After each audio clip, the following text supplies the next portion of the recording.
Mariglem! Char lang! Ngayong araw aakyat tayo ng bundok dito sa Mount Mariglem, Cabangan, Zambales. At kung makikita nyo guys, napakadilim ng daanan. Habang kami nasa kolong-kolong, makikita nyo parang naalala mo yan sa probinsya. Kailangan nyo talagang may flashlight. Kailangan talaga natin magkolong-kolong pag pupunta tayo sa starting point kasi mga around 30 minutes pala o 30 to 34 minutes pala ang layo nito. Nag-start na kami so kailangan may flashlight kayong dala para hindi madilim yung daanan nyo at makikita nyo yung mga batong matutusok. Meron nga akong i-share sa inyo, kaya pala Mariglem ang tawag sa bundok na ito kasi ibig sabihin ay dark. O siya, hanggang doon na lang yung may i-share ko. By the way guys, nag-start kami ng maglakad is 4:20 So nakarating kami sa peak 1 is 4:38 a.m. Yung tinatawag na peak 1. Pagka peak 2, mga 5:20 a.m. kami dumating sa peak 2. Sobrang ganda ng tanawin. Kita mo talaga yung sunrise guys. Napakaganda. Ayan. Then sa peak 3, mga 6 a.m. na kami. Tinalang guys at makakarating na tayo sa peak 5. May kaway-kaway dyan. Kailangan mo lang talagang i-enjoy yung lakad mo. Huwag masyadong magmadali. Sa peak 4, mga 6:30 a.m. kaming nakarating doon. Sobrang saya lang. Sobrang nakakahingal. Ang ganda talaga ng bundok. Sobra. Pwede naman magpahinga basta yung nakatayo pa rin tayo. Tapos, wag lang daw yuyuko. Yun yung sabi sa amin. So, mga around 6:55 a.m. nakarating na kami dito sa summit. 'Di ba mabilis lang pala. Mga almost or mahigit 2 hours lang pala yung pag-akyat. Okay lang naman yung pag-akyat kasi pwede naman tayo magpahinga. Ina-allowed naman ng organizer na magpahinga. Ang hindi tayo sure, mamaya pagbaba, maa-amaze ka talaga sa ganda ng Mariglem. Although kahit medyo mahirap siya kasi may mga bato-bato pero worth it sobra. Siguro mahirap dahil syempre first timer. Sa mga iba dyan, siguro ang bilis na lang sa kanila nito. Anong lasa ng tubig? Refreshing! So, yun guys, kailangan may dala talaga tayong tubig. Dito, pwede kayong magkape. Yan na yung mga dala nyong snacks. Kung may burger kayo sa Jollibee, sana all. May sama ng loob. Hindi kasi kami nakabili ng burger. Kailangan mag-burger kayo guys kasi matindi yung pagbaba.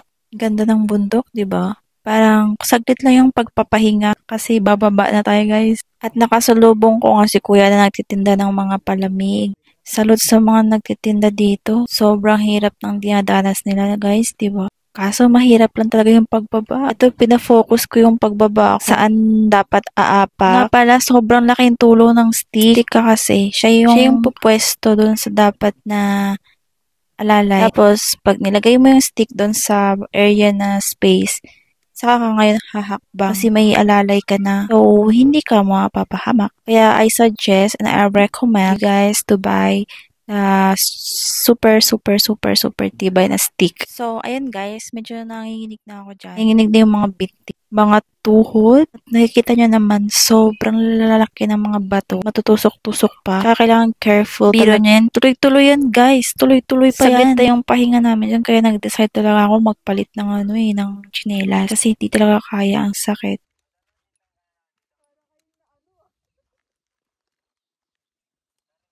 Kita nyo, di ba? Ang layo pa talaga ng lalakbay natin pababa.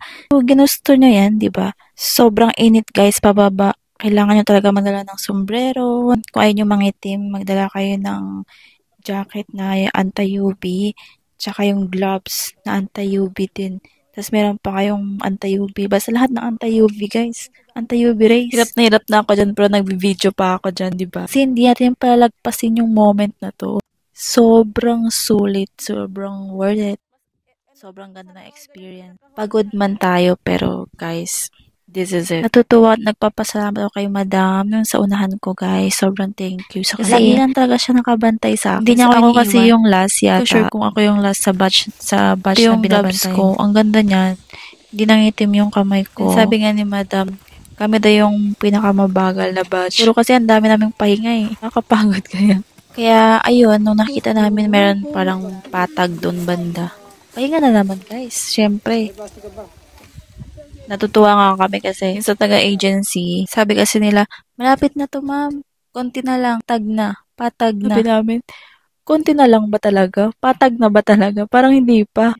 Eto na yung patag na to. Totoo na tong patag. Medyo patag siya. Hindi na siya masyadong masakit sa paa. Alam niyo yung feeling guys na sobrang pagod nyo na tapos wala pa kayong makain. Parang yung iniisip talaga namin yung plato na talaga eh. Tapos, ine-expect na namin yung sobrang sarap ng food, sobrang daming seafoods, mga ganun. So, abangan na lang natin guys. And tapos na pala kaming kumain. Hindi na lang ako magko-comment sa food. So, papunta na talaga to sa river. Yan, tatawid na tayo guys. Nagpalit na pala ako ng jacket kasi sobrang pawid. Ang linis at ang linaw ng tubig dito guys. Sabi nga namin, dito na lang tayo maligo. Tabo-tabo na lang. Mapapasana all ka na lang dito. Pati sa pagtawid, kaholdingan sila guys. Sana all. Ang ganda ng ulap.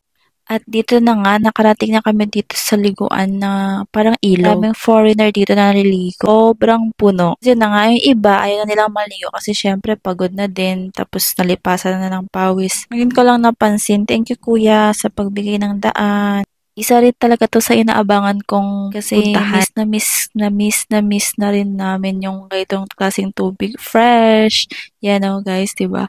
4 lang kami naligo dyan. Pero ang daming tao. Malinis pa rin naman yung tubig. Tapos may nagtatalon-talon nga dyan. After namin maligo, yun. Sasakyan naman ulit tayo ng kulong-kulong guys. Napakaganda yung experience ng kulong-kulong. Memorable. Tapos nasiraan pa kami. Kawawa naman to si kuya. Nahirapan na kasi siyang pag-akyat pero pinipilit pa niya. So yun. Yan. Ayaw niya kasi kami ipababa. Kaya nung nasira, bumaba din tuloy kami. Tapos nung kauna-unahan na hindi na niya naayos yung kulong-kulong niya. And nag-decide kami na maghanap na ng iba. Nalungan na lang kami. So naglakad muna kami pataas. Tapos nakahanap na kami ng ibang kapalit ng kulong-kulong, nakasakay na naman kami. Tapos ito nga pala guys yung ano niya, daanan no. Minsan may malalaki, may maliliit na mga bato. Tapos nahulog pa yung lip tint ng kasama ko. Ayan, nagantay pa kami. Akala namin ano yung nahulog. Lip tint pala siya guys. Kasi lip tint is life. Tapos nun, eto diretso na tayo guys. Kapit lang. Siguro dito ako nabugbog. Sobrang nakakatakot. Pero sabi kasi nila, kailangan namin mag-video. So, tapos ang galing nga ng mga driver na may nakasalubong pa kami. Napagkasya niya. Not just once, but twice. Kailangan mo talaga palang kumapit. Talaga. Realize ko kailangan ko talagang kumapit kasi parang pagpapreno si kuya. Parang pag nasa harap ka kasi na portion, parang ikaw yung mauna. Mauna ka talagang tumambling dyan pag kayo hindi mo mahawak.